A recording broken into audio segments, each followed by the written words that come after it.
They're part of what I call the sevenfold correspondences. So anyone who says, oh, these are divine names, oh, these are astrological names, oh, these are great names extracted from the Quran, or, oh, these are powerful jinns, like, can't you guys agree? And that for me is a red flag. Being fed up with all these explanations and all this waste of time researching something that I would never have the right answer about, I took matters into my own hand.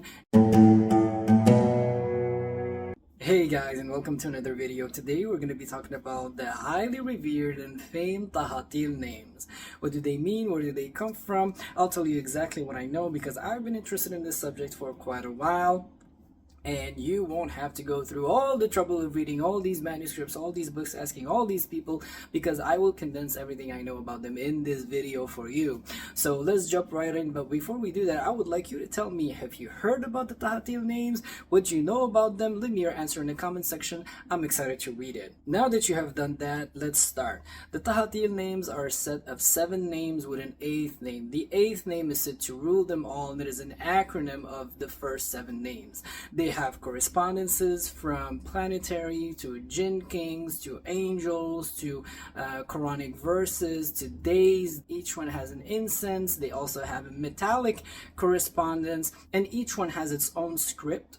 It has its own square. They're part of what I call the sevenfold correspondences. The list just goes on and on and on of correspondences. The Arabic magicians really like their correspondences, I can tell you that much. But to keep it short, they have a variety of uses, from good to bad. I've seen them used for everything that someone can imagine, right? From enticing love, sexual arousal, attracting people, attracting customers, prosperity, so on and so forth, but also for protection, for healing, and that is really mainly what they're used for. But I've also seen them used in workings of evil, such as creating animosity, separation, destruction. Now, what really interests me is the meaning of things. Therefore, there is really where I focus my research. I went from book to book, from manuscript to manuscript. I found some poems that talk about them and how beautiful they are and how amazing and wondrous they are, but never an actual explanation. Some people say that the 8th name, Lama Kafanjalin, has been written on Moses' staff, but I mean, between you and me, how many things have you seen written on Moses' staff? I mean, if all the things you have seen that were written on Moses' staff were actually written on that staff would be a mile long, right?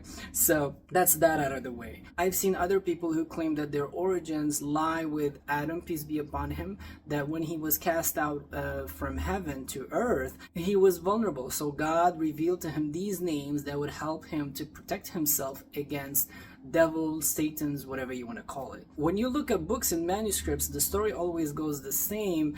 And that's the point where there's more consensus. Apparently there was a sage, a metaphysical master, let's call him that, who passed away. And when people looked through his things, they found the 7 names engraved on 7 tablets of gold. I've seen also in Shams al-Afaq by Abdurrahman al-Bistami, he just mentions the name. He says that these are great names, but he doesn't go into any detail. He just lists them, but doesn't develop any more on that. Each name can be put in a square, and then other names can be extracted from it, which sparked other people giving explanations according to mathematical guidelines using the abjad. Some people I've seen also that they say that these letters have been extracted from the same muqatta'at, the disconnected letters, kaf, ha, ya, ain, sad, ha, mim, ain, sin, qaf. And I've seen this elaborate explanation of, you take the kaf and you do this to it and you add that and you subtract that and you come up with la, ma, and all this stuff, and it's not consistent.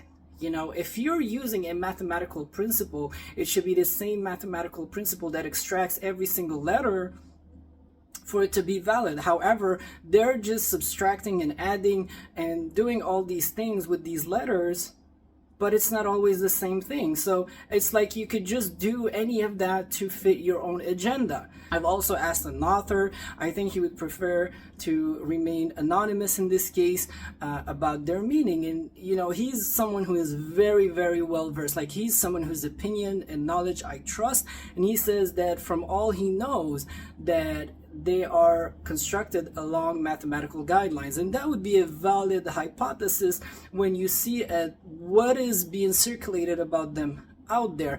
And then I followed up with the question, do you know what they mean? And being very honest how he is, he said no.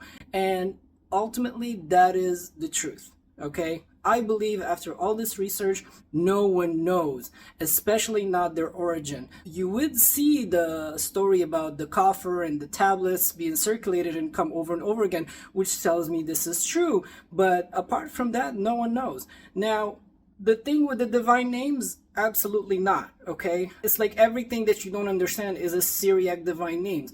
Like, why do we have to call God names that we don't understand? Let's use our God-given logical skills here. If someone gives an explanation using the Quran, and on the back of it they say that they have been used in antiquity, in ancient Greece and ancient Rome, how does that work? Because the Quran wasn't there back in the day. And if someone says that they're Syriac divine names, would God help you separate man and wife, as is clearly forbidden in the Quran? Yes, people do use Quranic verses and divine names to separate man and wife, but I'm just not so sure, because they can cause great harm. Okay, I've seen crazy claims made about these names, like people causing earthquakes and creating hailstorms and so on and so forth. Personally, I've never seen or heard of anyone who have actually accomplished that, but I do see them being used in works of love, sexual arousal, things that would not be highly pious or commendable. So again, can we really say that those are divine names? Can we really say that those are light beings, as many people claim? And then on the other scale, you have other people saying that they're powerful jinns, that they're a specific tribe. And this is the problem with this field, is that anyone can say anything, and there's always going to be someone who's willing to believe that it resonates with, and that's how things take off, right? But I would urge you to be careful, guys, because I see more and more people coming out with these names, and they're giving them to people. I mean, look, if I'm Arabic and you say Lal Tahtilin, I know that this is not Arabic.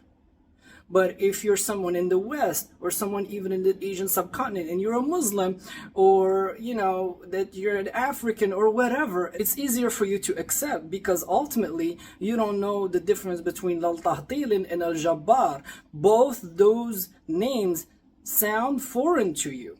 Being fed up with all these explanations and all this waste of time researching something that I would never have the right answer about, I took matters into my own hand, and I investigated how I usually do with this stuff for my own interest. And the answer that I've gotten is pretty shocking, guys. Unfortunately, I cannot reveal it publicly in this fashion without getting people into trouble, and I'm not looking to disturb the system here. So I'm raising this concern for people who are not of an Arabic background. You're being given these names and told that they're going to create wonders and they're going to change your life, but you don't know what you're doing. You don't know what you're saying. So anyone who says, oh, these are divine names, oh, these are astrological names, oh, these are great names extracted from the Quran, or oh, these are powerful jinns, like, can't you guys agree? And that for me is a red flag. Or maybe one of you has some information that could really tell us, okay, this is what these names are, this is what they mean, this is what they do.